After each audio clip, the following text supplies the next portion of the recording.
the ever-changing weather around the world. Ever-diverse terrain and roads across the world. With Kumho Tyre that has conquered all. There is no road you cannot go. Go with Kumho. Kumho Tyre.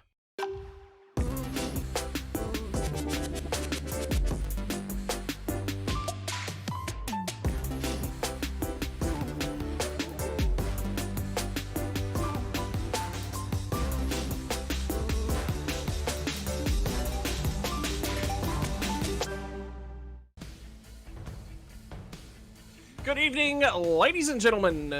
Welcome to tonight's round of the Kumho Tyres V8 Veterans. We've just been through the ad roll. We've been warming ourselves up in the background for this one because as we start to build our way to the coldest portion of the year, tonight we're going to be heading to one of the tracks that gets the drivers the most hot in the head of the year. Yeah, that's right. We're going street circuit racing from the streets of Long Beach, where the IndyCars actually were over the weekend.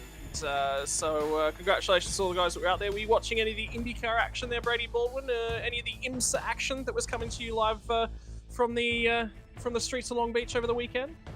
No, Scott, I actually didn't get to check out any of the action. I was meant to watch a replay and see how our Aussie and Kiwi drivers went, but I haven't checked out. So good to be here tonight, though. Long Beach street circuit. It's going to be a very interesting race, to say the least, in these V8 supercars.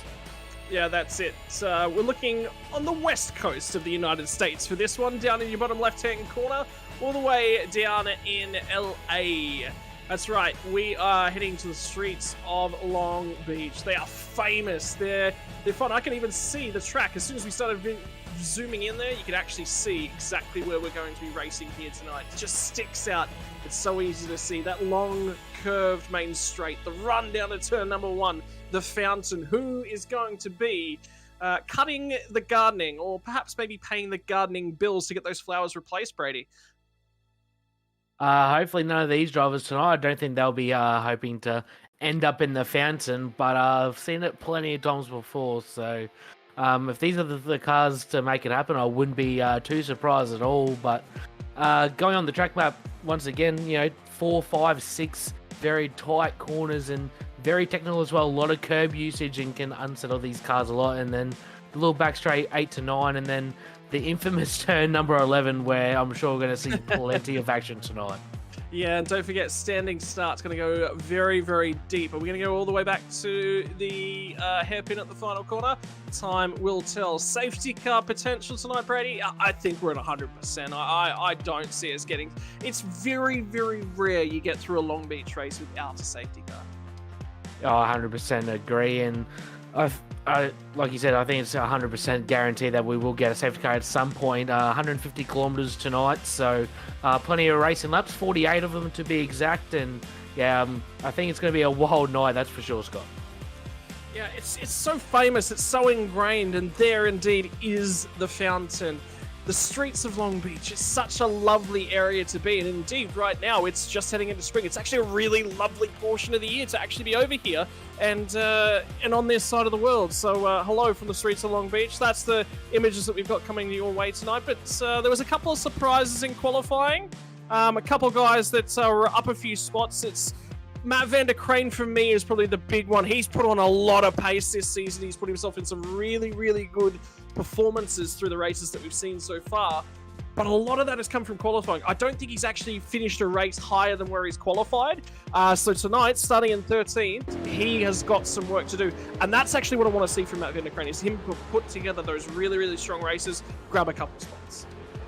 100% agree. And we got the fast guys, the usual suspects up front, but there's a few guys mixing it up the front this week, so they've obviously been doing a lot of practice, a lot of laps, and it's certainly going to be a really interesting race, and track position is going to be very, very important tonight. Very difficult to get a move done at this circuit. We will have a quick look at the championship standings in the Kumho Tyres V8 Veteran Series, and a bit of a surprise to both of us, Scott. Jason Spriggs leading the points by 1 over Evolution Racing Team Scott Gamble. Gamble obviously got a runner-up position last week. He's been very fast, but a little bit of bad luck, and little mistakes from him have kept him out of the championship lead. Chris Miller, who's been very impressive this season as well. He's in P3. Jeff Thomas and Travis Hunt, the teammate, P4 and P5, very impressive. Travis Hunt starting top 10 tonight as well, which is fantastic effort for him. John Latham, he's shown a lot of pace this season. Matt Vanderkraan will just touch on. He's been consistent all season long. David Kirby, who was Mr. Consistency last season, he's a PA in the top 10, ran by Damien Cairns and Darren Crosby. So bit of a mix-up field compared to last year, Scott, but it's provided some great racing so far this series. So I don't think tonight will be any different. I really like looking at that championship table, that the guy that's actually sitting on top of it, we haven't talked about. I can't recall a major moment from Jason Spriggs, but it's been on both sides of the fence. There's not been a majorly bad moment, but there's never been any, stand out of the box, stand on the podium, stand in the top 5. He's done a phenomenal job of just lurking and just staying out of trouble. And when you come to Long Beach, that is exactly what you want from your driver, ladies and gentlemen. So, look, I've got him tipped for another really, really strong night tonight, starting at the back of the top 10. But yeah, that's gonna be awesome to keep your eyes on. Lewis, Banks, Cesar, that's a really strong performance from Halil Cesar. Matty Parker, Peter Vanderkraan, two guys that I think have definitely had some good, strong races, but not over the top. Matt Scholes won't actually be in operation tonight for Riot Sim Racing. Michael Stewart, Chad Vega, Greg Sharp, Scott McCune also not in operation tonight. So unfortunately for Scott McCune, he hasn't had the cleanest of seasons thus far. Whenever there's an accident, 9 times out of 10, it's the cars right in front of Scott McCune that have them. So it might be a good idea to take a night off here tonight. And Long Beach, here we go, ladies and gentlemen. Your grid for the Kumho Tyres V8 Veterans 150 of Long Beach. Off of the pole position tonight, Ken Ladder. Off alongside of him, Scott Gamble. Will Scott Gamble manage to jump out of the championship lead after the round is over? Chris Miller and Michael Taliancic. What a win from Taliancic last round out at the island. He's put some consistent results in there. Michael Stewart, Peter Vanderkraan a little bit further up. Vanderkraan's best start of the season. Jeff Thomas and John Latham are going to be 7th and 8th as we round out our top 10 grid positions with Travis Hunt, teammate to Jeff Thomas, and Jason Spriggs, championship leader out of P10. What a performance so far, Brady. David Kirby and Damien Cairns will share row number 6. Beautiful Anzac Day livery there for David Kirby in the 307. Matt Vanderkraan and Chad Lewis, they'll be starting 13th and 14th, and then right behind them will be Stuart Hall and Matty Parker, the teammates for Nova Sim Sports, 15 and 16. Craig Friend and Tim Nicol will start 17th and 18th, and rounding out the top 20 will be Synergy Sim Racing's Christian Smart and Stephen Greck. Yeah, and then we move a little bit further afield to Michael Dumbrell and Michael Quain. Michael, row number 11. And it's going to be Brian Minogue and Scotty Van Loon a little bit further back in the Quantum Tint Solutions Cup. Paul Burns and Rod Hollis will make up, I believe, 25th and 26th before we'll jump one row further back to Greg Sharp and Rick Vigor. Rounding out our top 30, 29 and 30 are going to be Darren Crosby and Stephen Kennedy. We'll quickly fly through the remaining drivers. Stephen Banks and Halal Cesar will start 31st and 32nd. Robert Crisdale and Simon Hederscheid on the following way, 33 and 34. Then we'll go to Michael Schroeder and Anthony Visma way down the order. So this could be a really tough night for the driver of the number 6. And then we'll see Troy Sipple. He'll start 37th, and we've got a safety car in there, but there's a few more guys on the grid. It'll be Chad Vigor, Dean Flavel, Peter Verme, and Phil Marsh, I believe. So they'll round out our 41 car grid. So I think tonight's going to be chaos, Scott. Yeah, and I think there's 2 safety cars in the server for a reason. One of them might run out of fuel, just the way things may potentially go. 150 kilometers the race distance, 48 laps, lights are going to come on, the revs start to rise. The Kumho Tyres V8 Veterans are off and running on the way down to turn number 1, and the run out of turn 1 for Ken Ladder is not going to be all that great. Gamble's a long way up alongside. Here comes Miller. Taliancic did not get away all that well. He's in there, he's in the mix, but only just. Miller looking to try and squeeze down the inside. Will he get Gamble out of turn 1? And it's all kicked off. Car on the outside. I think it was Jeff Thomas facing the wrong direction. And he goes from one of his best qualifying performances of the season to the tail in the first turn. Very unlucky there for Jeff Thomas. A little bit of contact. He came across and it looked like John Latham actually tried to make it 3 wide. And, big incident. The track might be blocked here. They in through the garden. front bumper missing Jeff there Thomas. with Jeff Thomas again. Yeah, It's all yeah. kicking off. Stephen Gretsch, sorry, we're just gonna get word of exactly what happened here. Craig Friend is the car that's in the barriers. Is that a car that started from pit lane? That might have been a good call from Michael Dumbrell at the tail end of things. Safety car immediately has been called. And well, I tell you what, that was a little bit chaotic, and I get the feeling that gives us a flashback to the week before. Was it Vigor? Was it Chad Lewis? Who was the car spinning it around at the hairpin in the middle of the field? You can't do that. No, it was certainly a bit scary for a few drivers coming to turn 1 there, and Taliancic straight into the box. So very interesting call for Taliancic to come into the pit straight away. He might top up. Everyone will have to pit. We reckon the window will be about lap 9 to 20. That will extend out a little bit more now into safety car, but we'll try and have a look at what happened at turn 1. It looked like John Latham tried to make an issue and make it 3 wide into turn 1, and that caused the contact with Jeff Thomas. But I would like to have another quick look at it once everything sort of cycled through the pit lane here. David Kirby, he's also, and Tim Nichols. So a few guys taking advantage. They will lose track position, but they will make that up by taking just a little bit less fuel at that one pit stop. That's odd from Taliancic. You don't make that call unless you have something very, very specific in mind. If I'm going to say he's expecting more safety cars, and if he's right, this might be his only stop of the race. Yeah, 100%, Scott. You touched on it perfectly. I think there will be at least one more safety car, without a doubt. We've already got one lap 1, and he's not alone. There's about probably 10, 12, maybe 15 cars in the pit lane at the moment. Some are getting their cars repaired, but some are just coming in for fuel and tyres. So, interesting strategy from Taliancic. We sometimes see him take a bit of a bold strategy, and this is probably the boldest one yet. Yeah, so there's a lot to unpack. I think we're going to have to basically review the rundown of turn 1. We need to see exactly what triggered the chaos with Jeff Thomas. He did a great job staying out of it, staying right away from everyone else, rejoining at the appropriate location. So very, very happy with that from Jeff Thomas. A long way down the field though, and you get the feeling if he's backwards and he's at the tail end of the pack on the first lap, you just come to the pits because you haven't got track position, so you create an advantage some way, and I get the feeling Jeff would be wise enough to do so. Yeah, 100%. Jeff's, one of the top performers in this series so far this season. So, and well, there you go, blown engine. So, that'll do it. No, it is a replay. So maybe he made it back to the pits. I haven't quite checked his location. Really good start. Watch John Latham in the white and purple racecraft machine. That's the one to keep an eye on. He tries to make it 3 wide. Just watching the background, the white and purple machine goes for a move, and then contact with another car on the outside. So very, very awkward contact. I don't think really Jeff Thomas did anything wrong. It was just really awkward 3 wide contact into turn 1. I would say that Latham wasn't even trying to put the car in there 3 wide. He was just putting the car in where he thought was a safe space. If anything went wrong behind him, he could just squeeze out. It wasn't an intent. So that's Craig Friend that's got caught up in the incident at the fountain. Yeah, but is that Latham crawling around the outside? So this is what's going on.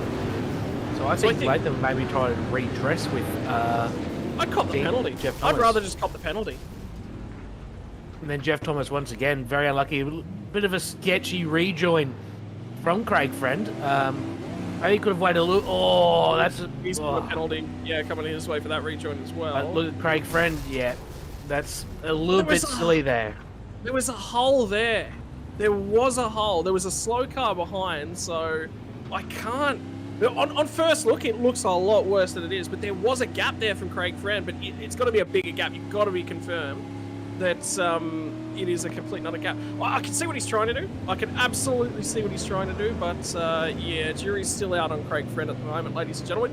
Got a word though, safety car will be in at the end of this lap, so a lot to unravel from lap 1. We need to check in with where Latham is, because I think that will be quite critical.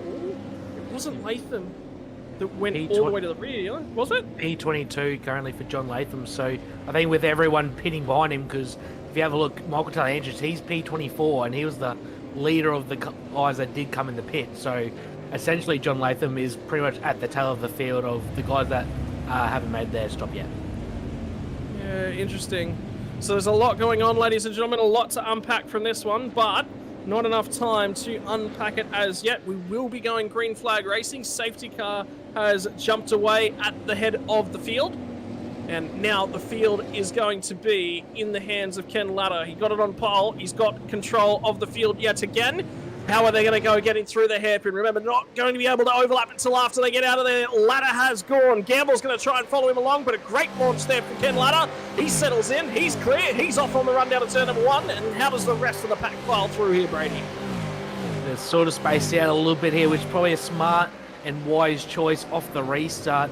Try not to get tangled up on this restart once again, try and cause another safety car. So everyone playing nice on this opening lap of this restart. We're starting lap number 4, and Ken Latta, he got a really good jump, but Scott Gamble has closed right in very quickly through the first opening quarters, and a little bit of a slide there coming out of turn number 5 as well for Gamble. So he's really pushing hard to try and close this gap up to the 269 of Latta.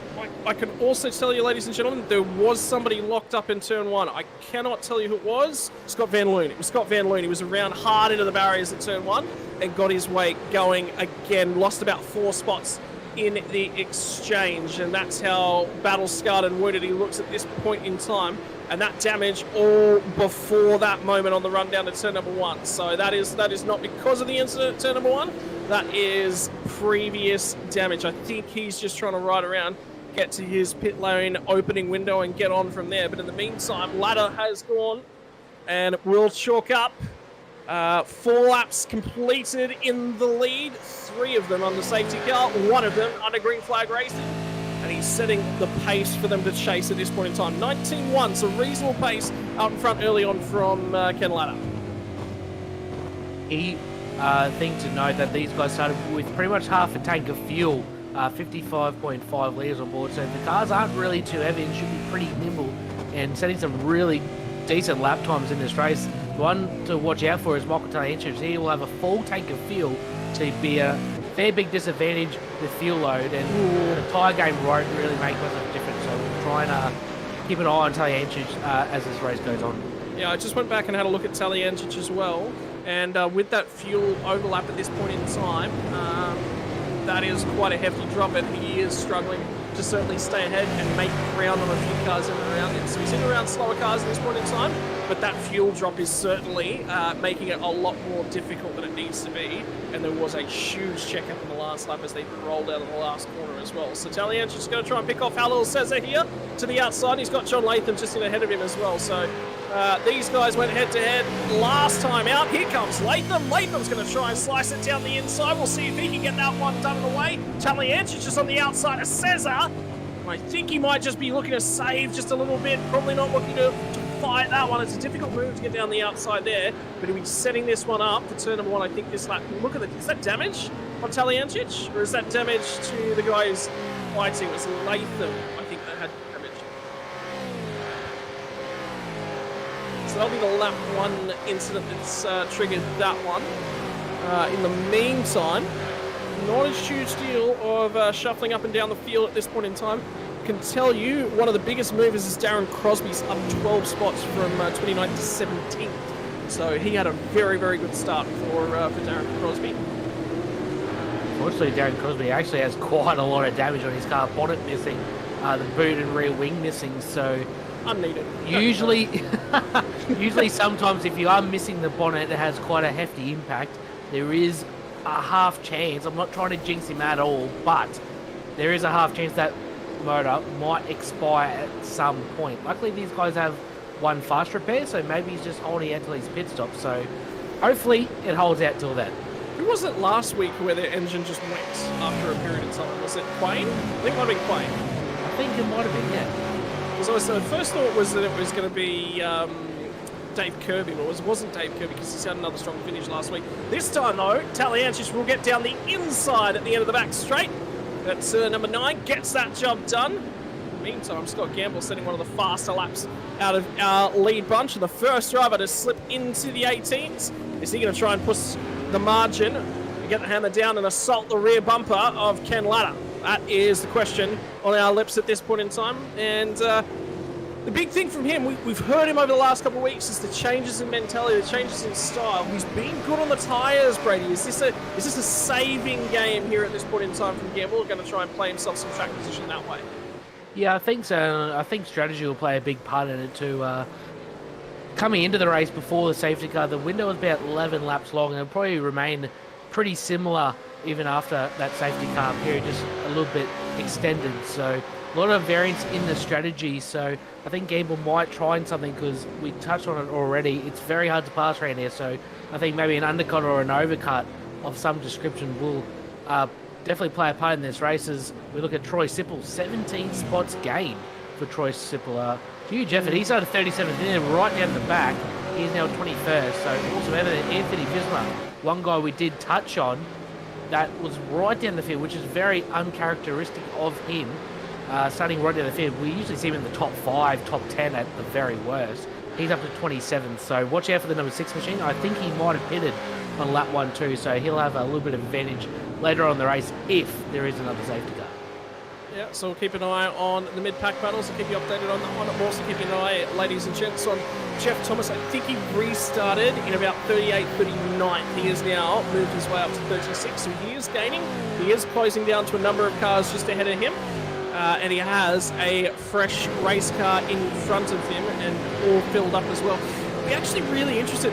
The only driver in the field that has pitted multiple times is actually Greg Sharp. Greg Sharp pit on lap 2, so he went around that second time and came back in for another splash of fuel, hoping to go long. And for me, Brady, that's the thing. Like, even if you're pacing, as soon as that pace car says we'll be doing one more lap, I'm diving into the pit lane at the end of the lap, particularly if I'm the last 5 cars in the train. I can give up 4 spots. I want 2 extra laps of fuel. Yeah, exactly right. I think probably not a bad strategy for Greg Sharp if he was already sort of down the tail end of the field, grabbing that little bit extra field. It's definitely going to help him in the long run. He will gain those spots back at the end of the race, maybe even more. So not a bad strategy playing out from him, that's for sure. Keep our eyes on John Latham as well, who's recovered from, I think it was, 22nd on that restart? 24th, I think it was on that restart. He's now up to 19th, so immediately getting cracking. So time to talk a little bit more about that fuel number. You did touch on it just a little bit a moment ago there, Brady. It was lap 11 you're expecting that pit lane window to open tonight? We were originally thinking lap number 9, start of and lap number 9, so with the safety car, it will probably be pushed out to about lap 10, maybe lap 11.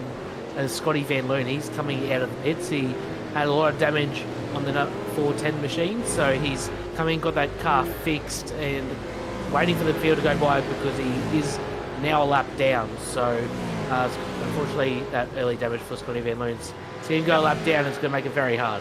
Not my race. I'm going to stay out of it. Good decision from Scotty. He's the only car 1 lap down, so more than likely we'll get that lap back should there be another safety car. His only job to keep that thing clean and pointing in the right direction.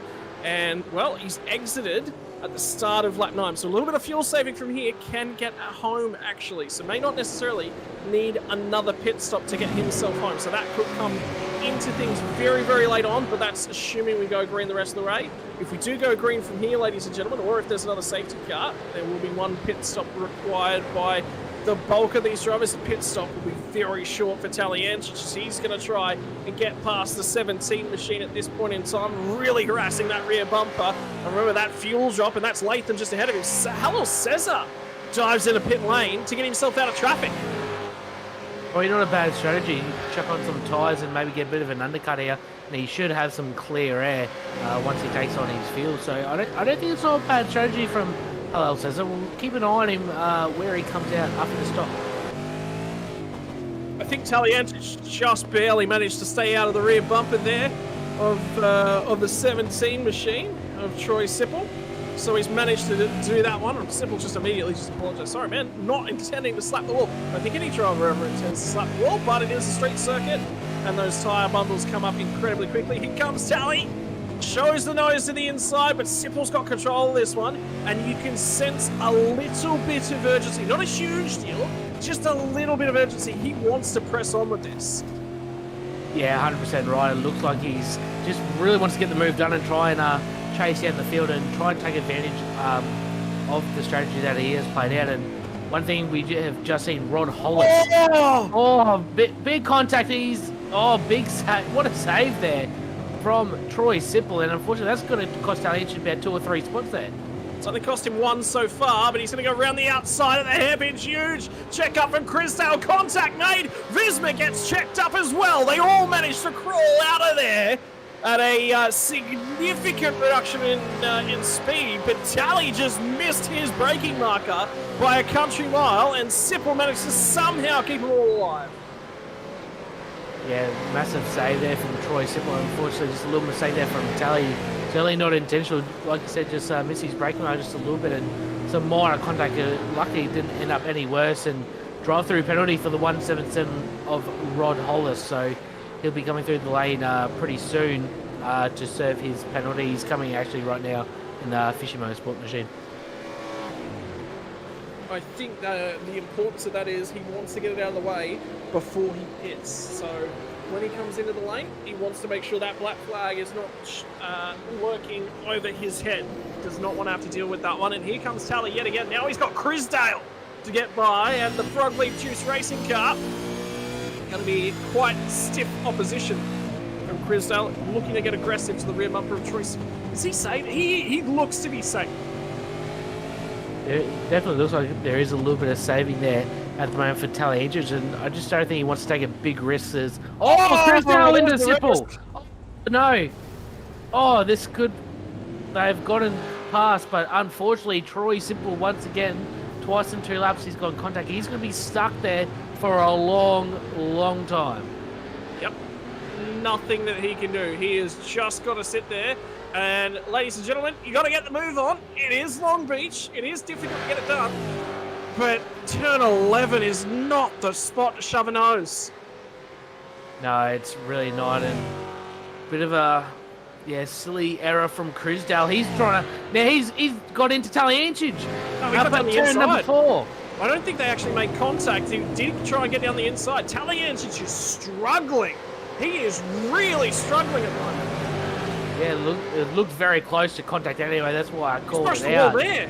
And yeah, it looks like he might... Does he have any damage, Scott? Does he have any know. damage, or he's just struggling? Because I know he's got a lot more fuel on board, so the car definitely won't be as nice as all the other cars. But like I said, it looks like he's struggling massively at the moment. Well, see, he did get into the barrier trying to get around the accident at turn number 11 on the last lap. So I'm wondering, now Chrisdale's turn to go deep. So it looks like, I think this is the battle pack of a couple of drivers here who did pit. I just want to see if Chrisdale actually pit at the end of lap 1. So I think that's going to be the critical part.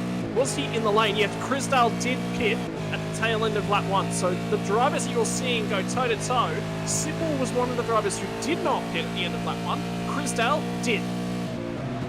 These guys are nearly in their own little race at the moment between Taliencic on back. They're in their own little race as all these guys, well, pretty much all of them did pit under that lap 1 safety car. So it'll be interesting to see still how it all plays out in comparison to the rest of the field. But now Taliencic, he's about 8 seconds. He was only just behind John Latham a lap or two ago. He's now 9 seconds behind John Latham. So that's huge and just shows the pace of John Latham at the moment. Yeah, look, Latham's got pace, but did you see the amount of time they lost in the hairpin? Let alone the amount of time that Taliencic gave up checking up to give Sipple the position back. So there's a lot of time lost in that. Yeah, look, you can sit down and say, yeah, he was a second slower on that last lap, but there's been a lot of errors, and Taliencic, chief among them. That's not like Taliencic, and Chrisdale will be coming through the lane to serve a drive-through penalty just issued by Race Control for the incident that we saw on our screens live at turn number 11, ladies and gentlemen. So he will peel off and serve that penalty straight away, and you get the feeling he knew that was coming. Yeah, I think most punters watching, I probably knew that was coming. I think you did too, Scott. It's Long Beach. That's what else can you really say? It's Long Beach. Yeah, that's it indeed, ladies and gents. Or you're watching along at home from Kumho Tyres V8 Veterans Series, we've got Dan Hall, not racing tonight, is joining us all the way across the ditch in New Zealand. checking in from New Zealand. Good luck, lads. Brenton O'Brien also not out there tonight. Easy to say, get on Gambo and chat. So a number of drivers taking a break this week.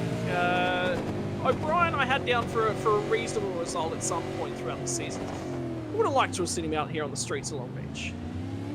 Yeah, I agree. And I think the drivers do have 2 drop rounds in the season. So, I mean, if there's going to be one round that you do choose as a drop round, Long Beach probably isn't the worst option in the world. Yeah, so we set ourselves down on in to a different battle pack this time by. In the last couple of weeks, it's been Matt Vanderkraan who's been the leading force between the 2 Vanderkraans. Tonight, Peter jumps to the 4 up into P4. Michael Stewart's doing a phenomenal job. He's championship leader. Jason Spriggs out of P10 into P6. Good start for him. Looking to stay attached to stop Gamble to the championship standings. Gamble's going to put pressure on Ken Latta, particularly through pit lane. Could we see mistakes come yet again? Well, they can't cross the pit lane entry line this time, Brady. There'll be none of that, but you can make contact with the pit lane wall.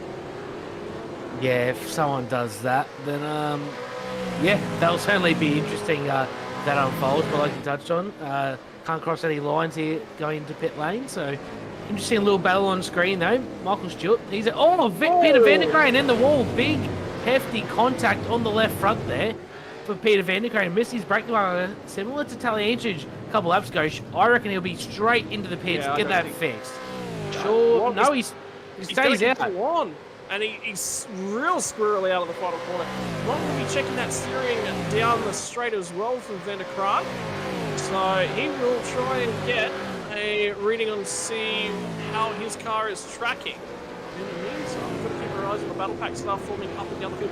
Travis Hunt's in the back end of this battle pack. Cairns, Parker are both there. Christian Smart's the first driver. 3 seconds back or so off of these guys. More contact with the wall. Drivers really pushing the limits here tonight. But that's how you get the lap pace from Long Beach and pretty much any street circuit. A little bit off topic here, Scott, but how good does the white 32 look? They've been running the black liveries all season. This white one, I mean, that is a beautiful looking motor car. Do you agree? I do agree. And it's light and loose, shall we say, much like the party style attitude of our street circuit. Matches the course, goes along nicely with that. I think they picked the right round to bring it out. 100%, and a little laser focus in P7 there. Travis Hunt put it on his. That was awesome timing. That was unreal. How good was the oh no moment that he had? It was probably not exactly those words that were said. Might have been a little bit more vulgar than that. That's a different angle that we've seen Travis Hunt from. Previously, it's been from the other side that we've been looking at Travis Hunt. That's what the sim rig room looks like in the background. That looks to be a whole bunch of sound damping material. Maybe I need to talk to him about who supplies his sound damping material. My wife's been complaining mine don't work so well.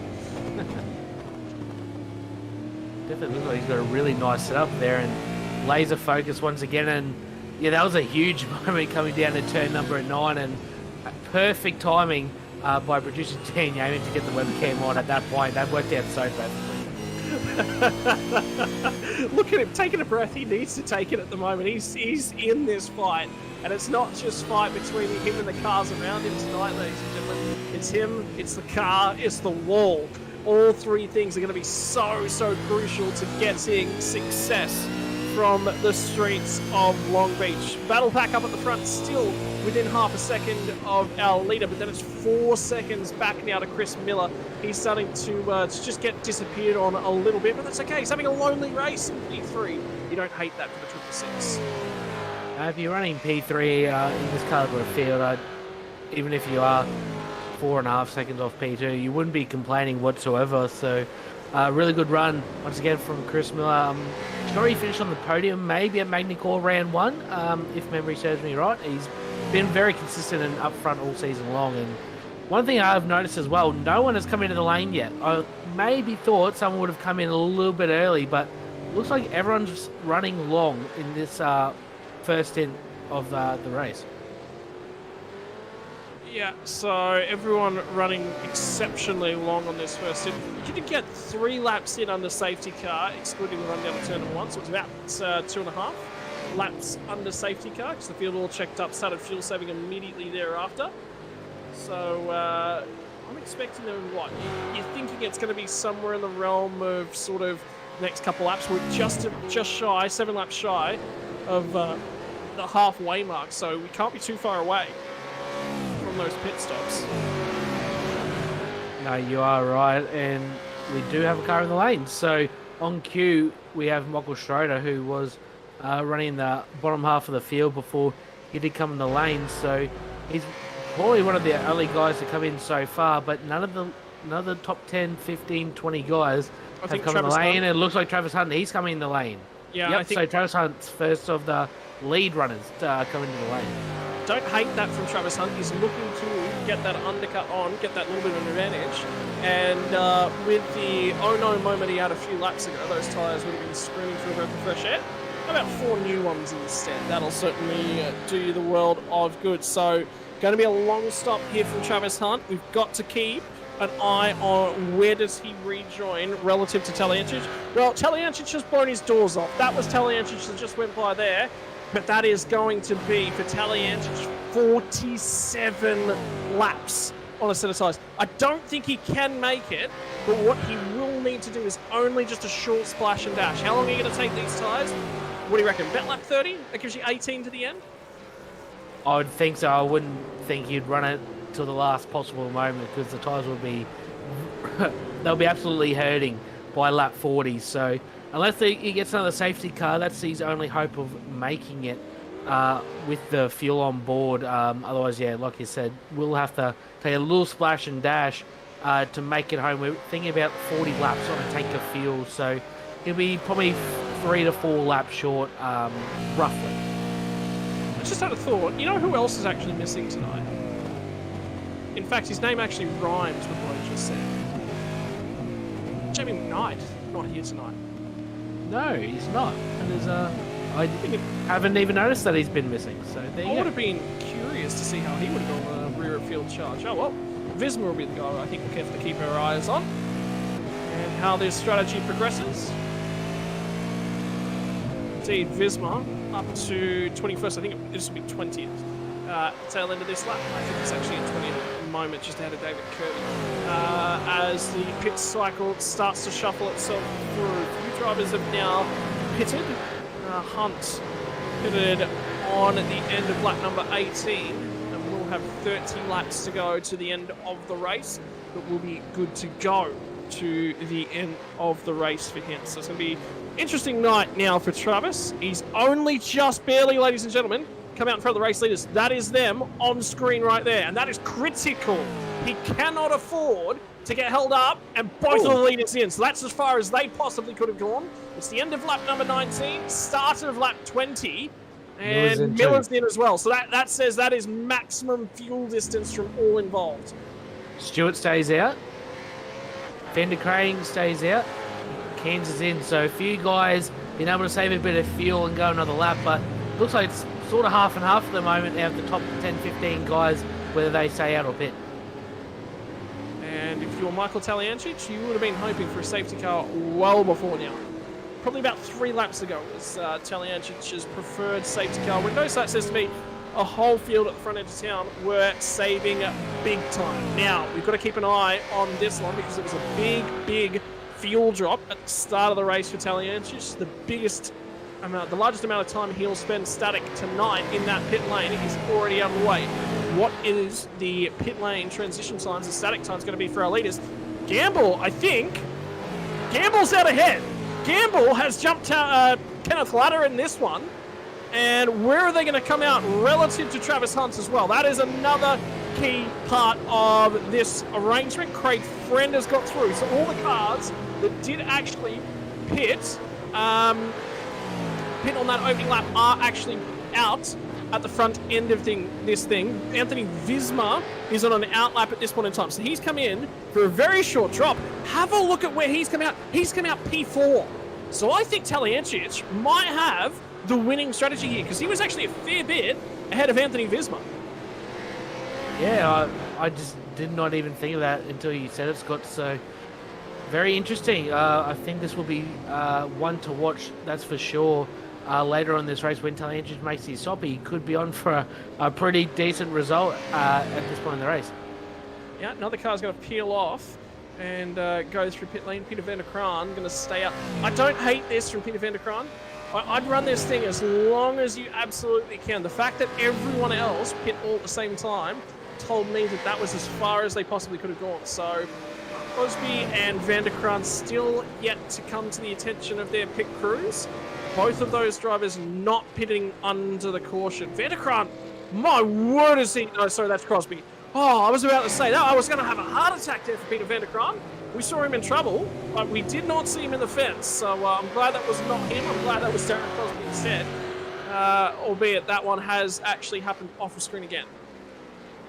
And I was just checking in on our previous leaders, Scott Gamble and Ken Latta, and Gamble's gapped Latta very quickly out of the pit lane. So Gamble's got some pace to burn, and I suggest that he was saving fuel. Oh, very close there with Craig Friend. Scott Van Loon. Oh, Scott Van Loon. Safety car is out. Safety car is out. Peter van der Kraan has just hit his maximum fuel distance. There's a car trapped at turn 9, which will be at the end of the back straight. Visma. Are you kidding? No way it's going to be Visma. Visma pit. It's not Visma. It is Visma. Did he pit and not take fuel? I think so, because I'm... Oh, no, I think he's got into the wall at turn 8, potentially. My screen's cutting out and I can't quite pick up, but it looks like he might have got into the fence at turn 8, so we'll try and pick that up on a replay if we can. But so the big winners out of this one are going to be Taliancic, van der Kraan, who stayed out, David Kirby, Jeff Thomas. Jeff Thomas has actually just come through and accepted the race lead. So Jeff Thomas has gone from rear of the field to race lead. He's going to be on old rubber. He will more than likely still have to pit. But Taliancic, I think, is going to rejoin in what, third? Fourth. So he's behind Miller. Oh, it's going to be close with Cairns. He got out. Oh. I think Cairns... We'll have to have a look at that, see. I don't know where the blend line is here at Long Beach, but it's going to be tight between Cairns and Taliancic, but he's going to have a few laps fresher rubber than everyone else and probably a little bit less fuel too, so maybe a little bit of advantage here for Taliancic. It's going to be hard to get up to Latta and Gamble. They've been the standouts all night long, but he might be able to challenge Chris Miller for a podium potentially. But how good is this for Peter van der Kraan? He was in the race lead. I think he could not have gone any more laps than he currently did. I think that was the absolute maximum distance he could have gone for Peter van der Kraan. And he's got the maximum advantage out of that one. So Anthony Visma's apparently had 2 incidents on this lap. So I'm going to say that it's going to be a tight one. It could be either of the 2 incidents. It could be one that gave him damage, and the second one was just could not keep it out of the fence after that car was not reacting cleanly. We'll go to the Logic G replay and pick up what has happened once we get the right cameras on board. He just towed Anthony Visma, so his night is officially done. We'll try and pick up what happened at turn 8 a couple of laps ago. Very unfortunate. Like you said, he just came out of the pit, Scott, and unfortunately maybe a few little incidents on the outlap, and unfortunately he's out of the race. So this is him rolling out of pit lane at this point in time. So we're getting word that there's going to be a few different things. So we need to keep half an eye on this. That car behind him is struggling. So this is the incident that you were talking about, hitting the wall out of turn 8 on the run down the back straight. I think it's Park Avenue. No, so he keeps it out of the fence there. Something's happened. That's a hardware failure. Or did he stop in the box? We need to see his pit lane, because our data was telling us that he actually didn't stop in his box. Maybe You know what? it didn't take fuel. Well, Maybe. the other thing is he didn't stop. You know what it is? He missed where his pit stall was. Oh no. That is very unfortunate and a bit of a rookie error for Visma. We will stay on board with him as he comes into the pit lane, and we'll see what happens here. So he started 36, so he'll be right at the start, and looks like he's still going. Yeah, so he's driven past the safety car, driven in sim by a manual pilot safety car, and he's just kept going. That's the iRacing safety car that denotes the last pit stall. So that stall that he's just driven by with the iRacing safety car in it, that is not a valid stall for any of our drivers, and that denotes where your pole position stall will be is just in behind it. The other one that we saw at the very entry of the pit lane was the cars way down the back, and so you're 100% right. He just did not pit. He missed his boom. Still trying to unpack that a bit, Scott. It's easy to do. It's easy to do at this track. I know for a fact that the pit stalls here are very awkward, but man, like, you'd think drivers might practice this stuff during the week, but that's obviously just shows as well how tight he was on fuel, because he didn't even make it around another lap at slow speed. Which meant that the rest of our field were going to be quite tight to make it that extra lap as well. Safety car is in pit lane. Jeff Thomas has lead of this race, and he has got a real good launch out of the final corner and gets a little bit of a wiggle on. Gamble is chomping at the bit. You got to remember, Jeff Thomas is on old tyres here, and he is going to struggle in the run down to turn number 1. Here comes Gamble. He's going to shove that nose as far down the inside as he possibly can. Fresh Rubber, the winner there. And here comes Ken Latter as well, looking to line him up on the run down to turn number 1. Miller will stop back into P number 4, and Talyancic has gone with the brave old fuel strategy. He is the freshest rubber of the lot of them, but not by very much. And look at them just eating up Jeff Thomas. He led the motor race out of the final corner on the last lap. He is now back to 5th place, and that is going to become 6th in just a heartbeat away. It's just going to be a bit of a cork in the ball at the moment. Jeff Thomas pretty bold to stay out on that safety car restart. He's just going to be swallowed up here, and unfortunately, as far as he can go, he's still going to lose heaps of positions. And obviously, the lap 1 incident, he was already down the back of the field, so he's just going to try something. He's got really nothing to lose at this point in time. So bold strategy, and commend him for trying to take a different option in this race to try and get a few more positions, but it's going to be a bit sketchy for him the next couple of laps.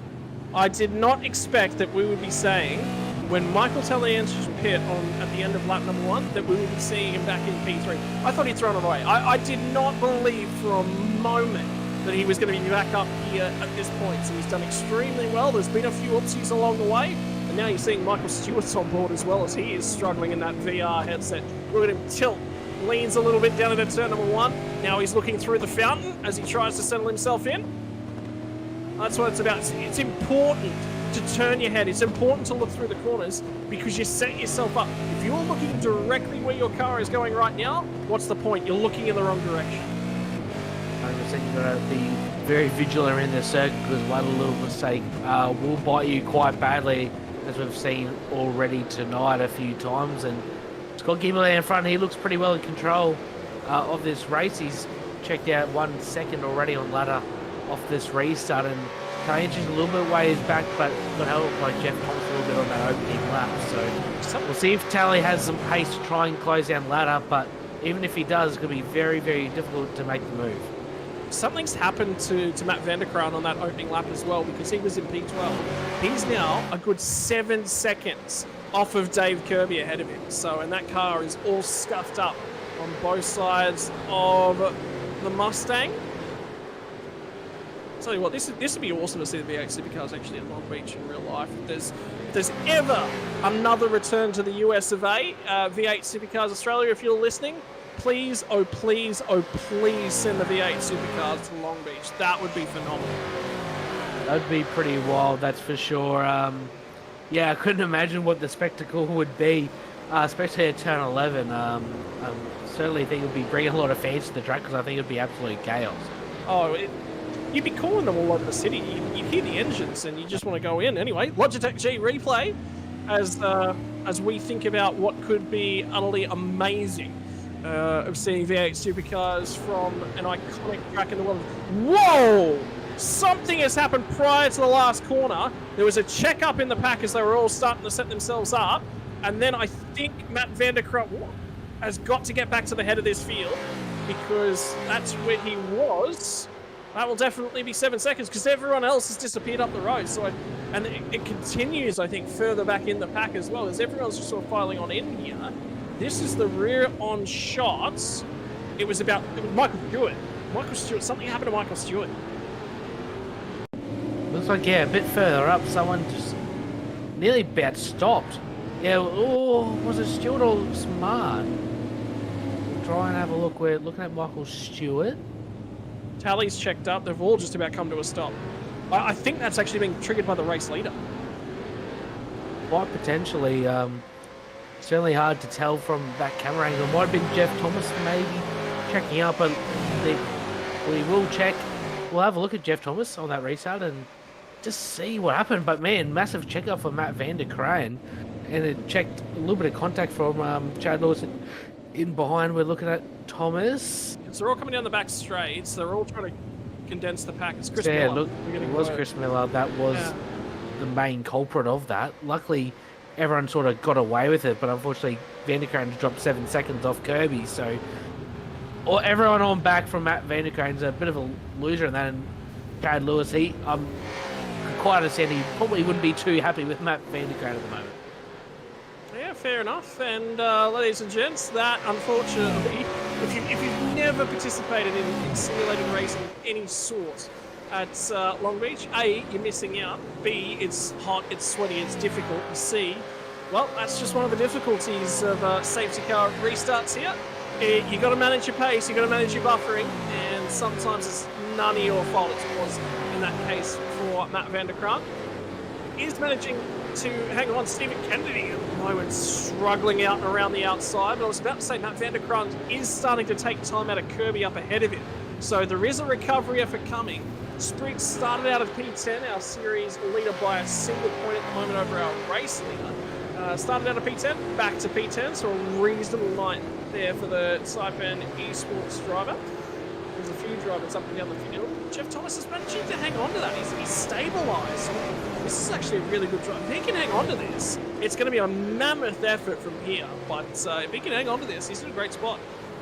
I understand, and one guy that has moved up quite the ways in the field that is in contention for a good result. Damien Gans, he's up 7 spots, 12th to 5th, and at this type of racetrack, anytime you can gain that amount of spots in the top half of the field, that's a really good effort. Christian Smart, 19th to 9th, very impressive. Probably a little bit off in qualifying by his standards, race winner last season, but up to 9th already is a really good result. Darren Crosby, 29th to 18th, and Chad Vigor, he started 40th after not being allowed to qualify, after an incident last week. He's in the top 20s, so a lot of big movers and shakers in this field, and John Latham just checked on him. Oh, Vigor, massive check-up, big check-up. He is getting a huge hurry up at that last corner. The car in behind Vigor is just absolutely sending Morse code through the bumper. And the words that were sent, the message was sent was, go on, the gas pedal's on the right, get out of there. Certainly agree. And probably just a little bit of a mistake there for Vigor. Had to check up. We're on board with Michael Dumbrell in the motion ring. Oh, here we go. Smart. You had to say something. You had to say something about how well he was doing, Brady. It's my teammate, so I had to say something nice about him. But it looks like he was getting the move done on Michael Stewart. Made contact with Stewart and sent Christian Smart around. So we will have to get a replay of that. Was that turn number 4 of the current lap? So I think that's going to be on Christian Smart. Unfortunately, he's pretty much penalised himself being right down the back, but it's also hurt Michael Stewart. Whoa, hang on. This is Whoa. the fountain. So this is the 31 car getting down the inside, which I think was Van der Kraan. No, it's Stewart. Stewart's actually made an opportunity here on Peter Van der Kraan to get down the inside. Whoa, there we go. That'll cause it. Peter Van der Kraan in the tire wall at turn 1. At the fountain, Michael Stewart trying to take advantage. He's slow on the exit. Then Christian Smart has a lunge at turn 4. There's contact in the wall and then goes around Christian Smart. But can we try and get an onboard maybe of Smart? I wanted to see how far up he was to even think of the move being done. I think he's at the B pillar. I definitely think he was at the B pillar that time. It's just whether right at the turn-in point. Right at the turn-in point, he's at the B pillar. But this will be a wild ride here for Christian Smart. You can see on the brakes there from Stewart because he knew that was going to be chaos. He's done well to avoid it. Now they're all trying to feed down in here, trying to prevent wheel spin from Smart. Before he actually adds steering wheel, he is up far enough. And for me, Christian Smart's making that corner. I'm sorry, but I'm going to say Michael Stewart. That's probably going to be a penalty there. Yeah, it's going to be a tough one for race control. I think it's pretty borderline 50-50. Looks like Smart is up far enough, but looks like Stewart turns down a little bit maybe. It's going to be a tough call to make. Tim Nicol, he's been served a drive-through penalty as well, so he'll have to serve that. But unfortunately, Christian Smart, he's already down the back, so if he gets a penalty as well from that, that's going to pretty much put him right out of this race. And he has a fair bit of damage too. Michael Stewart, he's down in 13th, and he's in the lane too, so wonder why he must have absolutely struggling with that damage. You can see him just falling through the back, so I'm not surprised that he has to come to the lane, but you can't have your cake and eat it too. What you can have is a very, very long, slow pit lane transition for Michael Stewart, who is on for a top 10 result. But you get in the top 10, you're going to get in the blue, and that is street circuit racing, and that is just racing at Long Beach in general. And looks like, unfortunately, he's going to come out right at the back of the field in behind Christian Smart, potentially. So, no, Christian Smart's already come up to the fountain, so bit of a ways off, but there's another save to go. Could be on for round 2. Do you want to just look? We'll take the racing gloves off of both of them. Hand them a pair of boxing gloves and show them where the section out the back of the pit lane is. I believe Long Beach comes with its own boxing ring. It should come with its own boxing ring. I think it should too. Want a bit of post-race entertainment, that's for sure. Entertainment indeed. Ladies and gentlemen, don't forget, sponsors for the Kumho Tyres V8 Veterans can't do it without, obviously, our title sponsor for the season, Kumho Tyres. If you want to go driving somewhere, you're going to need rubber. Kumho Tyres. Play One Sim Gear for getting you started in simulator racing. Parramatta Isuzu Ute. You're thinking of a new Ute, think Parramatta Isuzu. Logitech G, and don't forget Nova Sim Sports as well. Ladies and gentlemen, those are the sponsors for the Kumho Tyres V8 Veterans.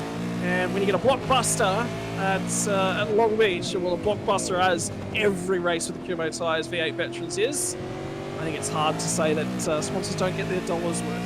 I get my dollars worth. Just look, to be perfectly honest, I sit here every week, and this is probably the highlight of my week every week, mate. I enjoy calling this race. You too, Scott. It's always a good time. We always have a laugh, and it's always good racing. There's always drama, and it's a good way to unwind after some dirt oval racing they do on Wednesday nights. Unfortunately, last night we won't talk about it too much, but it's a good way to come in and watch some sim racing and just have a chat about it. That's what we're really doing, just having a chat about a race. So always a good time in here with you, and obviously producer Dan Gaiman as well. So always a good time here on Thursday nights.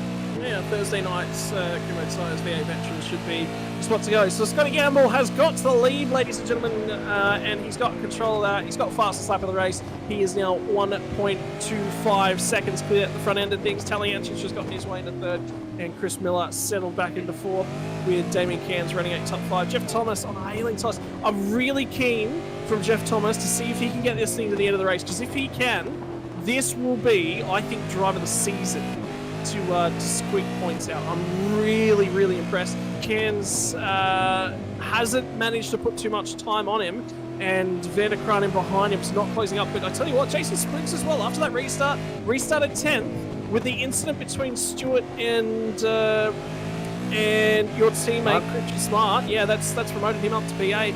That's not a bad drive either. There's a bunch of drivers here.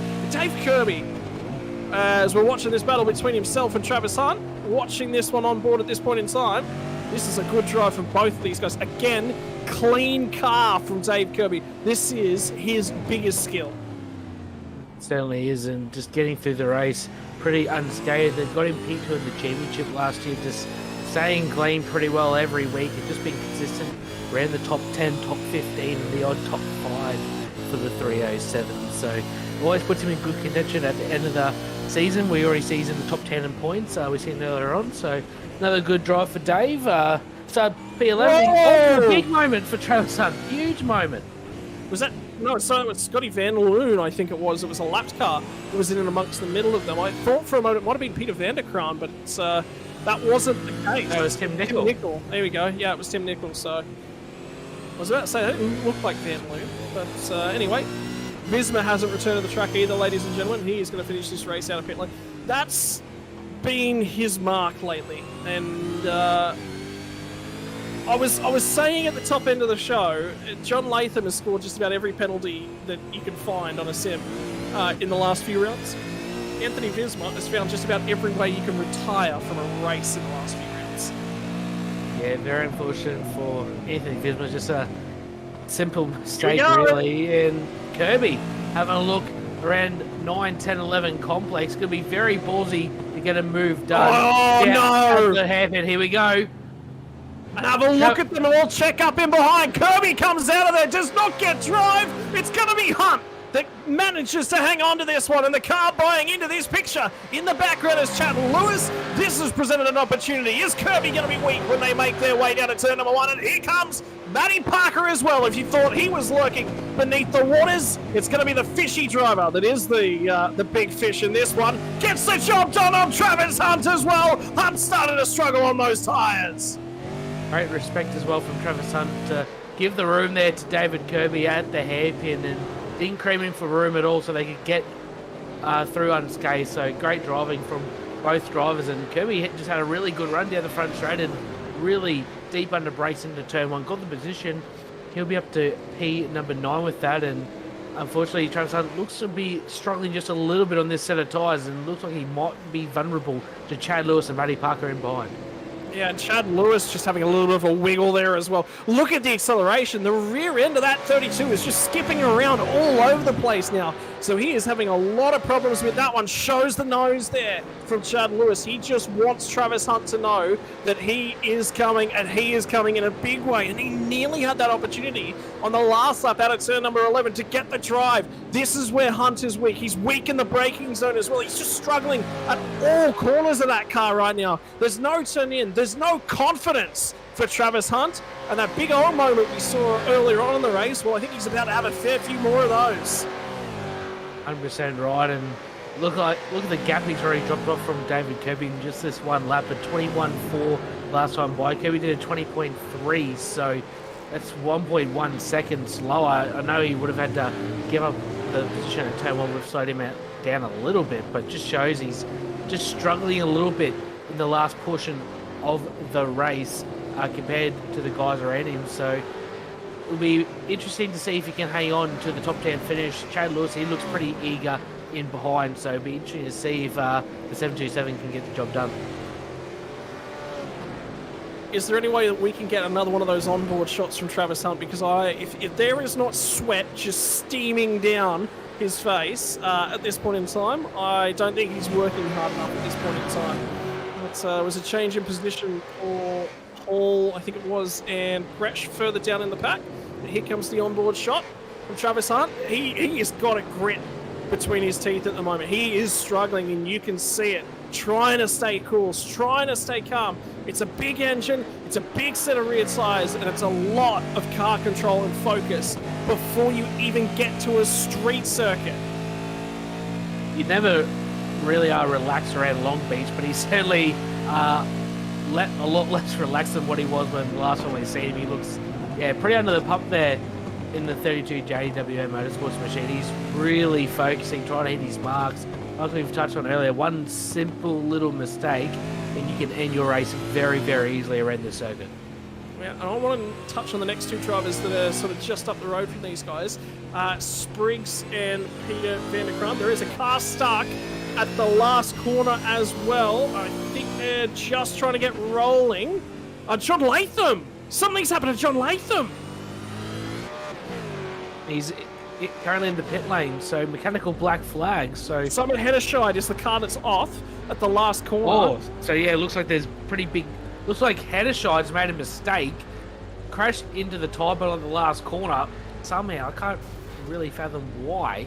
And John Latham's just been an innocent bystander and just absolutely destroyed his car. So where is Simon Hederscheid parked? He's at the end of the last corner. Oh, he's going again. So thought there might have been a safety car there, but we'll definitely try and pick that up on the replay. He's pulled back in the pits now, so all is good there. But definitely want to have a look at that Simon Hederscheid incident on that last corner. It's a very odd one to unpack, Scott. I'll let you have a look at it.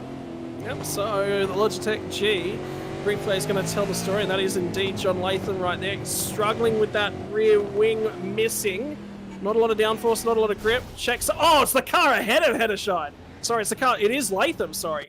That's the pile drives into the back of Hederscheid, and Hederscheid has just found one of the most jarring walls you can find. There's going to be a piece of concrete down the left-hand side here.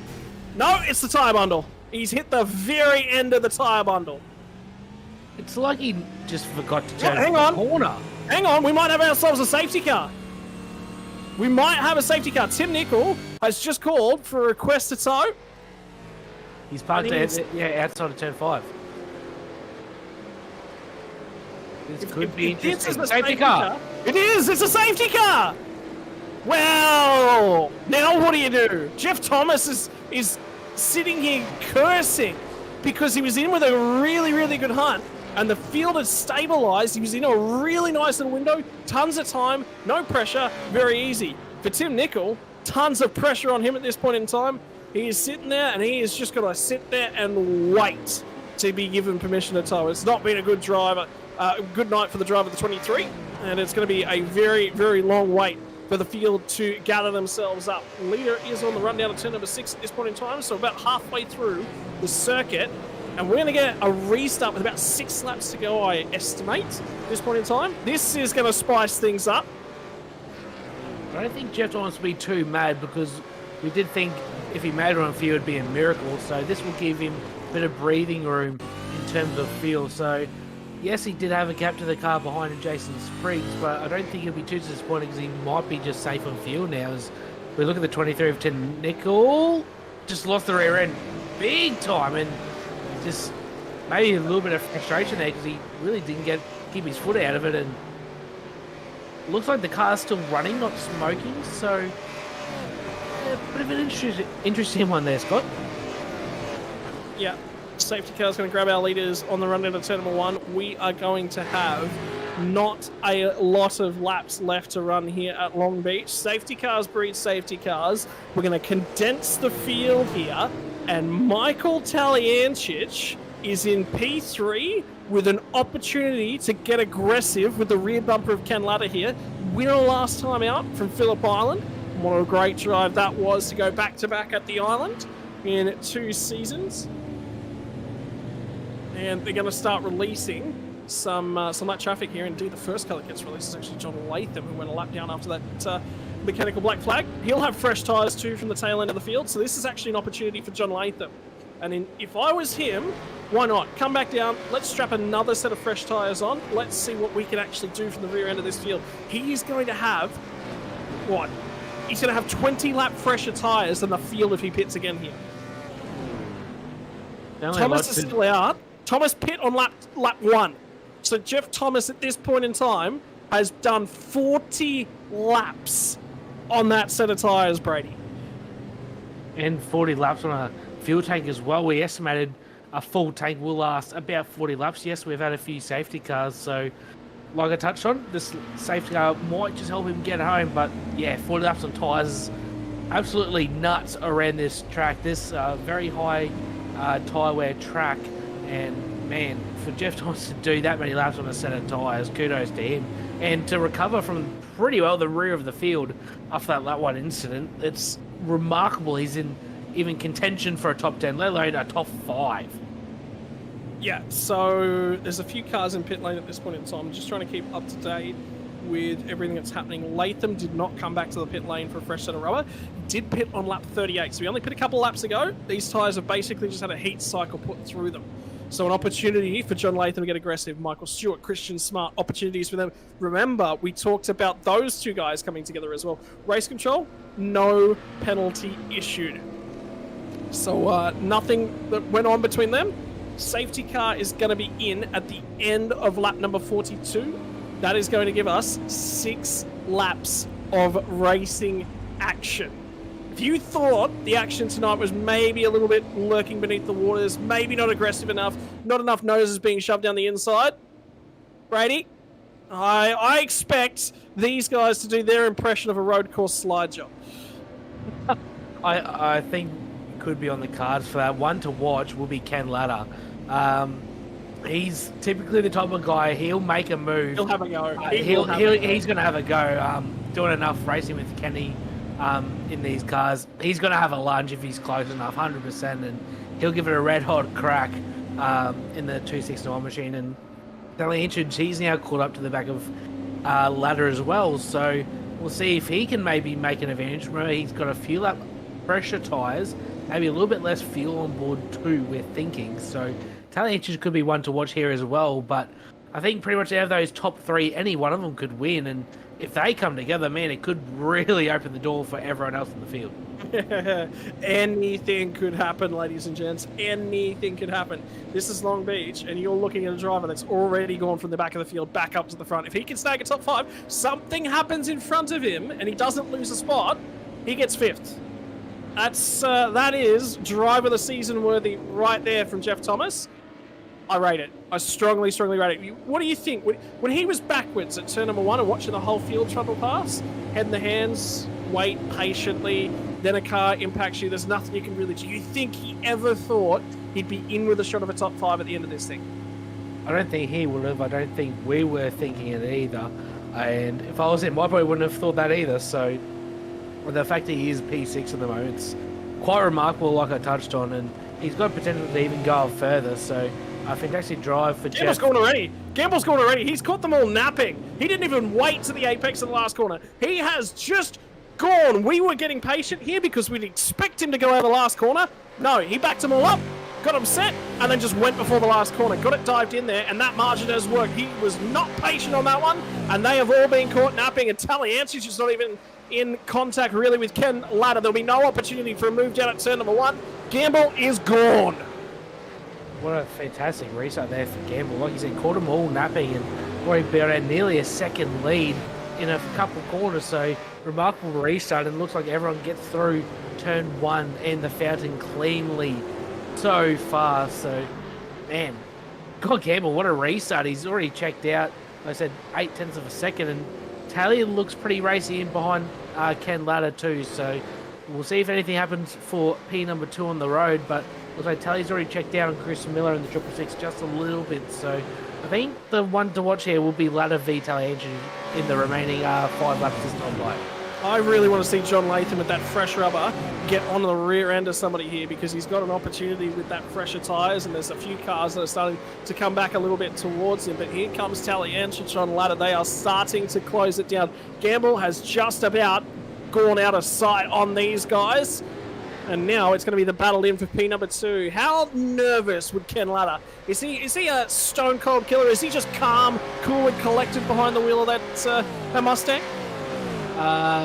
Sometimes yes, sometimes no. But yeah, Ken's a really good operator. You know, he runs in the Pro Series for these cars as well. So very handy steer, and he knows how to get the job done. So I know he'll be looking in the rear view mirror and seeing that 21 machine, but I think he's just going to try and hit his marks and do what he can. He's using all the track possible in typical Ken Latta style. So we'll see. He's maybe closing up just a little bit through the last couple of points on Scott Gamble and pushing out the gap just a little bit to Tally at the moment. Yep, so they'll settle themselves down in and they will try and get cracking to see what happens in terms of this one. Who is going to have the opportunity? We've got 4.5 laps to go. 5 laps to go was the last time past the stripe. And they are running out of time to get this all done. Jeff Thomas, how's he going on? Is he managing to hang on to things with those tyres? You bet your life he is. He's still in P6 at the moment. But Jason Spriggs is now up to 7th place. He's got his way past Peter Vanderkraan. Next victim, Jeff Thomas on 40-plus lap old tyres. Jeff Thomas, he's certainly holding his own there in P number 6. He doesn't look like he's really struggling at all. And we were going to touch on John Latham on the fresh rubber. He has not passed a single car. He's still in P32. He's still in behind Michael Stewart and Christian Smart. They're 31st and 30th. Looks like Smart has actually got past Scott Van Loon, but John Latham, he hasn't got past anyone. So that really just has to show how hard this track is to pass on. Yeah, it's incredibly difficult. You have to get the drive off of the last corner, and qualifying is always important around here.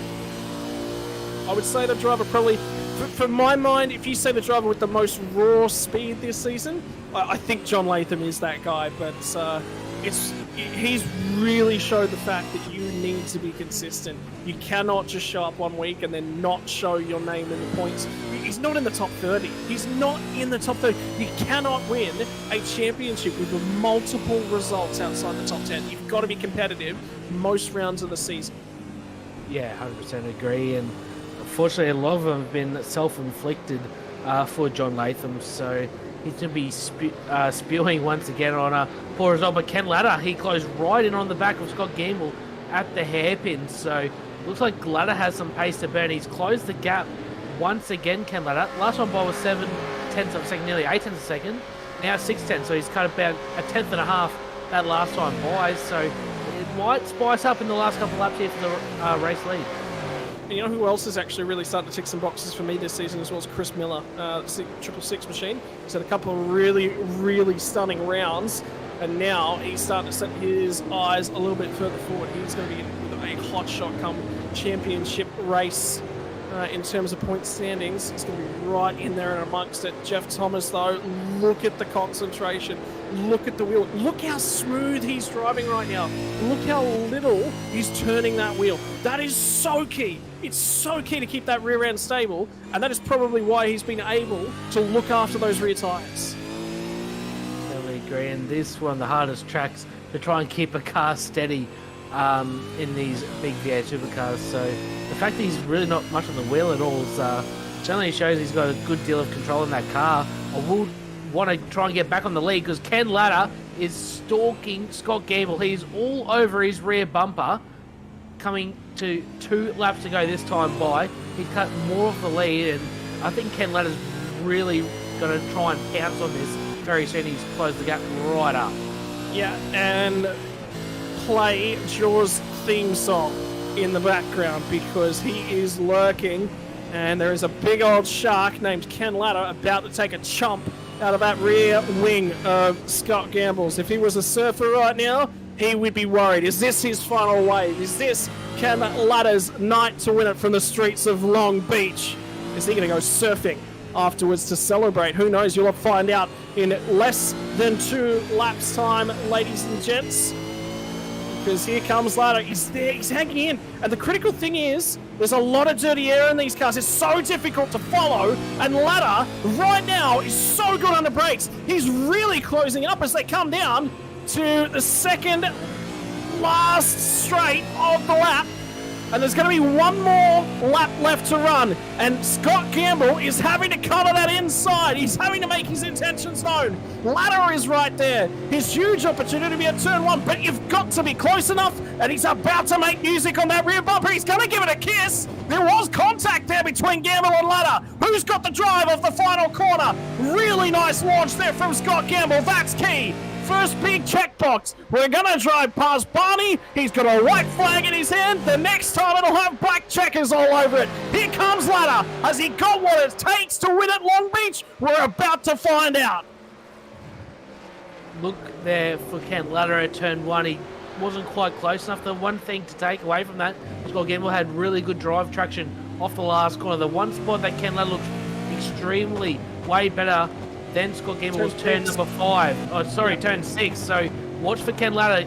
Can he get close enough? He is pretty close. I don't think he's close enough to make a move. He's having a go. He's showing the nose. He's a long way back this time. He was a lot closer on that last lap. And he's forced Gamble wide. Gamble's run very wide. This might present an opportunity. They're going to head down to turn number 8, side by side at Long Beach, looking for the drive, looking for the crisscross. He's there. Telly Anchich is going to start to close up. We thought we'd be going to the last corner at Long Beach. And here comes Ken Latta. Moves it to the outside. Gamble's going to hang on to it. He's got the inside run. Telly Anchich is there. Nearly squeezes him into the fence. Have a go, Ken. Have a go, Ken. Is he going to stick the nose there? Gamble covers it. He's going to be wide at the last corner. He rubs him. He touches him. But it's the 5-4-3. The ERT machine of Gamble manages to win it at Long Beach in a blockbuster. The 150 belongs to Gamble. What a race between the top 3 on the final lap. That's certainly the race of the season so far. Gamble, Ladder, and Talianchich, so much respect between those guys. Only a little bit of bump drafting through a few of the corners, but no dirty driving whatsoever. Just clean, hard race between those 3. And what a show they put on. They checked out 3 seconds over Chris Miller in that short little stint. So just shows that those 3 were the class of the field tonight, and what a finish. Yeah, Talianchich had nothing for him, and then all of a sudden they started boxing and fighting, and all of a sudden he was there. But that was a stunner. I don't want to interview either Gamble or Ladder on their own. I think I want to hear the banter between the drivers, because they will both be sitting there going, boy, that was fun. 100%, I would be too if I was those guys. That was an awesome finish on the last lap, and even Talianchich sort of came out of nowhere and really made it interesting down that back straight. If Ladder and Gamble tripped over each other, Talianchich was going to be right there for the taking. So fantastic finish, and Jeff Thomas made it home in P6 as well. He'd done 47 laps on those tyres and a tank of fuel. That's absolutely nuts. Is that Alex Albon? Is that Alex Albon, the V8 supercar driver, Jeff Thomas? I think it is. We'll start calling him Jeff Albon pretty soon, I think. Alex Thomas, Jeff Albon, which works better? Let us know at home. Oh my word, that is a phenomenal. So many drivers drove a good race tonight. Spriggs will be sitting there and he'll say, P7, you know, if you just told me that in lap 1, I would have taken that. P7 any day of the week. We had a sort of a quite an interesting race a little bit further down the pack as well. Cairns, we didn't talk about him at all. We never mentioned the name Damien Cairns at all night. P5. Fantastic. Ever just under the radar all night. The Type N esports machine, Damien Cairns. Obviously Chris Miller in 3rd, and then we already know the podium, Gamble, Latta, and Talianchich. Jeff Thomas again. Jeff Albon tonight. 47 laps on a set of tyres and fuel. We only said about 40 laps would make it. The safety cars helped him out, but a fantastic result nonetheless. After coming from the rear of the grid after a lap 1 incident, Jason Spriggs, P7, the championship leader, he'll continue to bag some good points. David Kirby in P8, Peter Vanderkraan in 9th, and Travis Hunt managed to hold on for that top 10, and I think his first top 10 of the season, so congratulations to Travis. Oh my word. Chad Lewis, Matty Parker, Stuart Hall, Stephen Gretsch, Crosby, Vigor, Sharp. Greg Sharp from the rear of the field has actually done extremely well there. Stephen Banks, Michael Quinn, and Brian Minogue. That's your top 20. And they all went toe-to-toe. Just because it's the streets of Long Beach, don't think that they did not give it their all further down in the pack either, ladies and gentlemen. That was not an easy one to drive their way through. We'll throw it over the page and give you the next 10 drivers that finished the race. Dean Flavell, Stephen Kennedy, Craig Friend after that incident in lap 1. Paul Burns, Rick Vigor, Halil Cesar, Christian Smart, Michael Stewart, and John Latham did manage to pick up some spots late on in the piece after making some overtakes. It was a difficult pack to be a part of. Troy Sipple also had chaos unfold in his race as well. And then rounding out the last couple of drivers that finished on the lead lap, I think it was 32 tonight. Indeed there was. Matt van der Kraan he'll be disappointed with that. We were just talking a couple last week, I think it was, about how soon he'll be standing on the podium, but that's Long Beach. Drama goes both ways. Scotty Van Loon does manage to finish on the lead lap. Tim Nicol retired after that last safety car. Michael Schroeder, Simon Hederscheid did retire after that incident we saw down the final corner. Michael Dumbrell, Rod Hollis, Robert Kreisdale, and Anthony Visma, your retirements. And the safety car did, I think, 6-7 laps here tonight, so it's a reasonable number. I was probably expecting a few more, so can't complain, to be honest.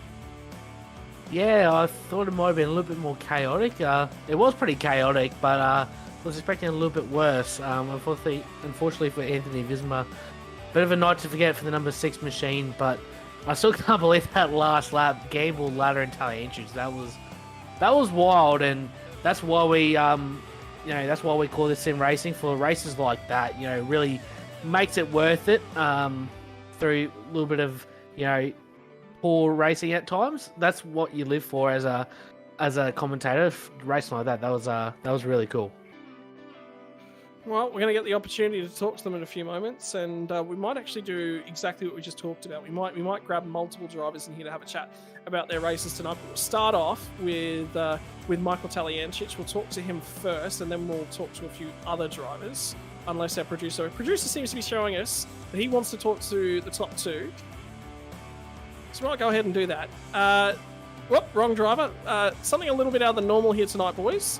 I actually wanted to talk to the two of you together because we sit here in the booth. I think both of you drivers would be talking to each other after the race, just going, boy, that was fun. That last lap was intense. Oh, where are we going to send it? Where did you think he actually could make the overtake? So, Scotty, we'll start with you. Cracking race, mate. Did you think Ken might have had you with 2 to go? I knew that if I gave him an opportunity, he'd take it. He doesn't need much of an invite, and he had good pace. So with the draft, I was a little bit worried, but I was definitely going to defend that last lap as hard as I could. And Ken, we saw the run that you had down into turn 6 and how deep you got on the brakes down in there, mate. We were enjoying every moment of that, mate. Did you think you had a shot at him? Oh, I don't know. I suppose you got to put your car there, don't you, and try and squeeze what you can out of it. And he wasn't budging, and there's only so much you can do. You can't just push him out of the road. So, but he drove really well. He held his nerve, which is the main thing for him. Even the run of the flag, because obviously it was checking up. That's how you got to take it. If you're going to go in very narrow to the final corner here at Long Beach, you got to check the other car up. You were right there, and you rubbed him just enough that you thought, oh, there might be an opportunity if I square this corner off. Yeah, I don't know. It's one of those sort of things. You come into that last hairpin, and if he takes it wide, you can cut the inside and try to lean on him a little bit on the hairpin. But he covered it, so there was nothing much I could really do. Mate, and then we'll bring Tally in as well. Michael Talientrich, mate. It was all 3 of you in that last opportunity. I was expecting you were sitting so far back, and those guys were covering each other everywhere. They held each other up in those last couple laps. Did you think you were going to get an opportunity to potentially get down the inside the last corner? We were waiting for somebody to throw it. I thought I was going to get an opportunity on the exit there, but I made contact, and that just blew my whole exit on the final lap. But I was really just sort of waiting for an opportunity to happen from them getting together. I'm pretty sure Ken would have really liked his first race win here, so I think he would have been trying 110% to take that win from Scott. And I was just like, well, it's one of those tracks that's very hard to pass, and if he did send it on him, there's a very good opportunity that he might have made contact and I could have taken them both. But no, they did really well, and congrats to Scott on taking the win. Mate, it's unusual like this, but we obviously grab all 3 of you. What's the camaraderie about? Because all 3 of you have raced each other now for an extended period of time. You've been in and around each other, Scotty. It's good driving, it's respectful driving, but it's hard. If the competition wasn't fierce, I don't think all 3 of you would be here. Yeah, absolutely. Like, I love racing Ken. He's probably the hardest racer in V8 Vets, in my opinion.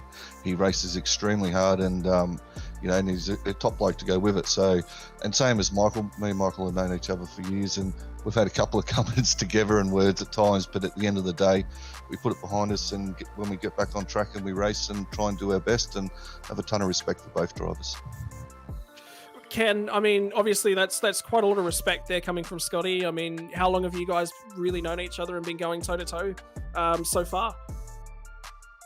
We've known each other for a few years, and we've raced each other heaps. So, you know, obviously, you know, you got to have that trust when you're sort of trying to place the car around a tight place like this, that, you know, you're going to be given room and sort of taken room at the, you know, like respectfully, and you can't take anything away from you. You drove wonderfully, and same with Tally. You know, look, we've had a few things in the past, but we're you know, same thing. We raced really, really well together at times, and you can't take anything away from either of these drivers. You know, on their day, you know, they can be unstoppable. You know. And then Michael, obviously from you, last time out was Phillip Island. You made a brave call very, very early on in this race to try and go the opposite direction with the pit lane strategy. I think there was a couple of moments you could sit there and say throughout the race where probably a couple of cars got mixed up. I think you could have had track position here, but it's about race management. That didn't happen today, but you at least put yourself in with a hunt. I think you were P4, P5 when you pitted on that lap 1, but got to go the different way in a strategy to try and break these guys up.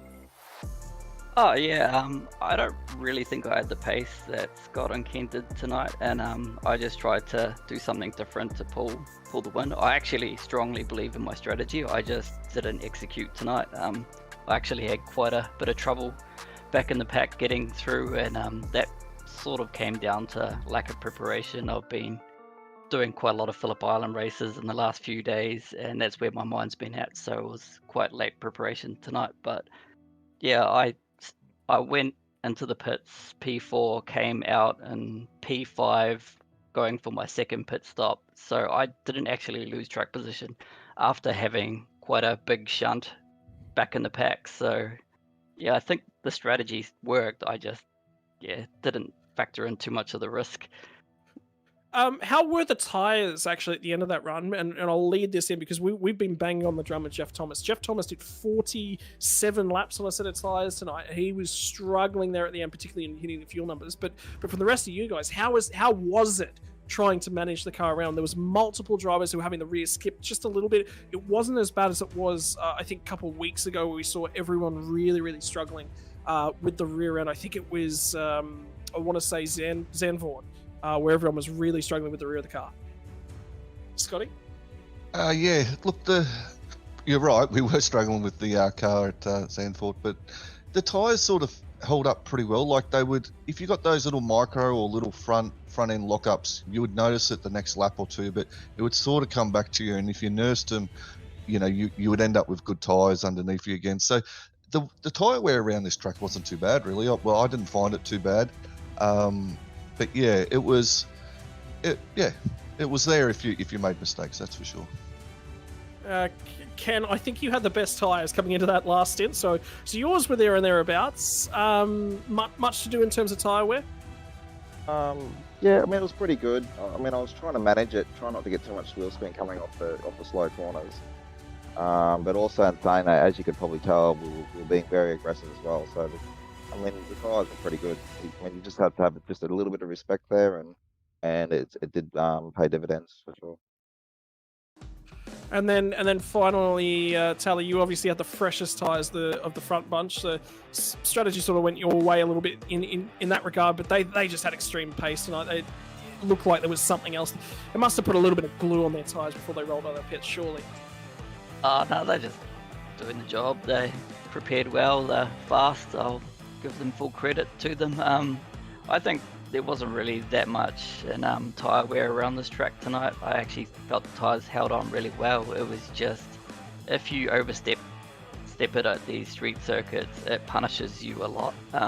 You can't go far offline and you're actually straight into a wall. So yeah, it's quite easy to go in a little bit too deep, panic, and lock the wheels. I noticed the restart, or one of the restarts, where Ken was running really wide in that last sector.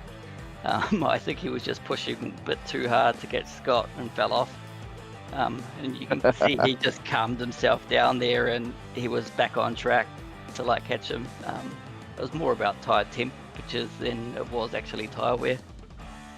Yeah, you're spot on there, mate. I nearly hit that wall about 3 times.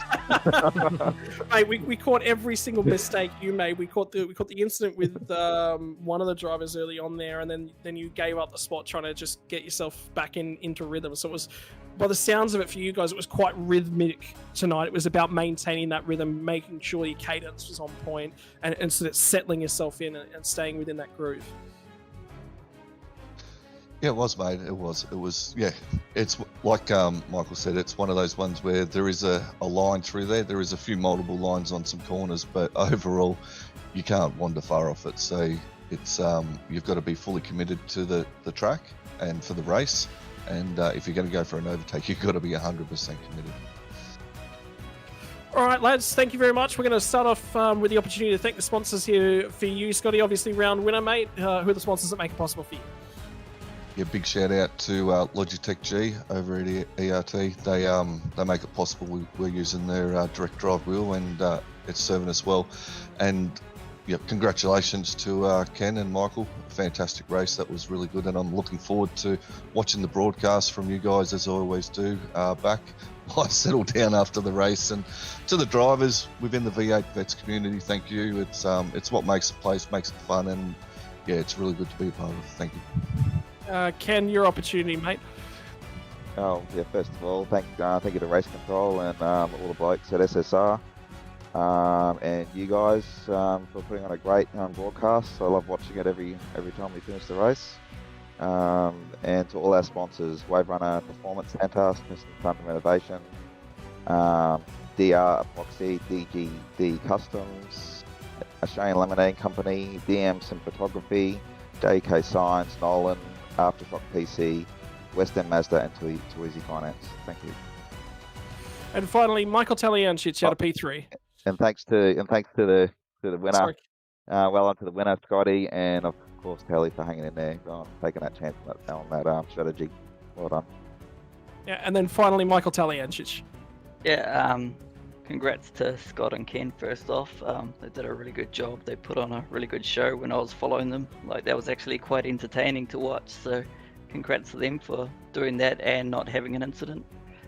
I'd like to thank B&M Simulation, Man & Racing Products, and Sideways Photography. I'd also like to thank you guys in the broadcast and all the guys behind the admin and race control. It's tough work for you guys, so thanks. Really appreciate that. Ladies and gentlemen, those are your 3 podium drivers, but such is the love and respect that comes out of this racing community. So from everyone up here in the booth as well, big shout out to all of our safety car drivers, all of the drivers get involved with administration, with the Kumho Tyres V8 veterans, as well as the safety cars, the race controllers, everything. Everyone that makes this work, including Peter Vanderkroon, who does that lovely, lovely V8 Vets. So I've got to go digging through to find out where my point standings will go after this round here tonight. Now, we look forward to next week. Your Kumho Tyres V8 Veterans takes the long hop, much the same way that baseball did and that IndyCar has done indeed in the past as well. A track that the IndyCars have actually raced at, albeit the oval layouts. Twin Ring Motegi. Next week, we'll be heading to the eastern layout. From everyone that makes this stream possible, Kumho Tyres, Logitech G, Player One Sim Gear, Parramatta Isuzu Ute, and Nova Sim Sports. Those are your sponsors that make it possible for the Kumho Tyres V8 Veterans. This has been round number 4 of season 15 for the Long Beach Street Circuit. Good night, ladies and gentlemen. Have a lovely weekend, and we'll see you next week.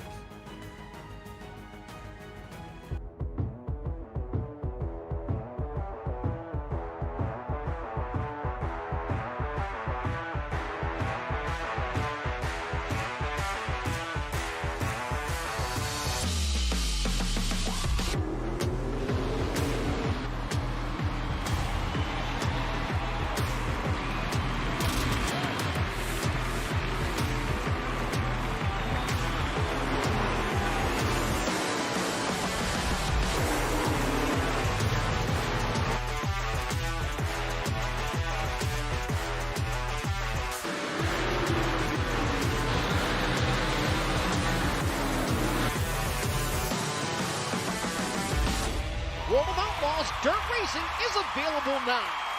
Download your copy today.